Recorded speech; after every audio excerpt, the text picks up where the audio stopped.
ইলিশের বাড়ি চাঁদপুর হওয়া সত্ত্বেও আমরা চাঁদপুর এসে যে ইলিশটা খাই এটা অরিজিনালি চাঁদপুর মোহনার ইলিশ না। হ্যাঁ, শুনতে অবাক লাগলেও বাস্তবতাটা একটু অন্যরকম। তাহলে এখন প্রশ্ন, আমরা আসলে কি খাচ্ছি আর কোথায় গেলেই বা চাঁদপুরের মোহনার ইলিশ পাওয়া যাবে? চলেন শুরু থেকে বলি। বন্ধুরা মিলে সকাল সকাল রওনা দিয়ে চলে আসলাম চাঁদপুর বড় স্টেশনে। এখানে জায়গাটাও অনেক সুন্দর, পদ্মা, মেঘনা আর ডাকাতিয়া 3 নদীর মেলবন্ধন। গাছের নিচে বসে দৃশ্যটা খুব সুন্দর উপভোগ করা যায়।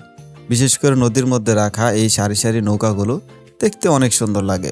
আমি এখন আছি চাঁদপুর বড় স্টেশন, আর আমার পিছনে হচ্ছে এখানকার যে মাছ বাজার, সেই মাছ বাজারটা। চলেন আমরা এখানে কি কি মাছ পাই সেটা একটু আপনাদেরকে দেখাই। কিন্তু মাছ বাজারে ঢুকতেই জানতে পারলাম এই সময় ইলিশ ধরা বন্ধ। তারপরেও বাজারে ঢুকে দেখি কিছু দোকানে ইলিশ আছে। একজনকে দাম জিজ্ঞেস করাতেই মাথায় আকাশ ভেঙে পড়ার মতো অবস্থা। কেজি কত করে? তারপর আরেকটু খুঁজতে খুঁজতে আরেকটা দোকানদারের কাছে গেলাম। সেখানে উনি আর একটা রিসিপ্ট দেখায়, যেখানে ওনার কিনাই নাকি ছিল প্রায় 1970 টাকার উপরে কেজি। শেষমেশ দরদাম ঠিক করলাম 2000 টাকা কেজি। ভাবলাম মাছ যেখানেরই হোক, পেটে ক্ষুধা লাগছে, আগে খেয়ে নেই। আবার এদিকে মাছও পাওয়া যাচ্ছে না। আমরা হচ্ছে এই দুইটা মাছ নিছি, এই দুইটা মাছের দাম প্রায় 2400 টাকা পড়ছে। এখন দুইটার ওজন হচ্ছে 1200 গ্রাম। ওনারা বলতেছে এগুলা অরিজিনালি চাঁদপুরের ইলিশ। আপনারা কালারটা একটু দেখেন। আপনারা যে আরেকটা মাছ বের করছিলেন ওইটা একটু দেখি। এই 3টা মাছ দেখেন, এই মাছের কালারটা কিন্তু একরকম, এটার কালারটা আরেক রকম। সো বলাই চলে এটা হচ্ছে এখানকার মোহনার ইলিশ। এখন প্রশ্ন হচ্ছে, আমি তো শুরুতেই বললাম চাঁদপুরে মোহনার ইলিশ পাওয়া যায় না, তাহলে এটা কোথায় থেকে আসলো?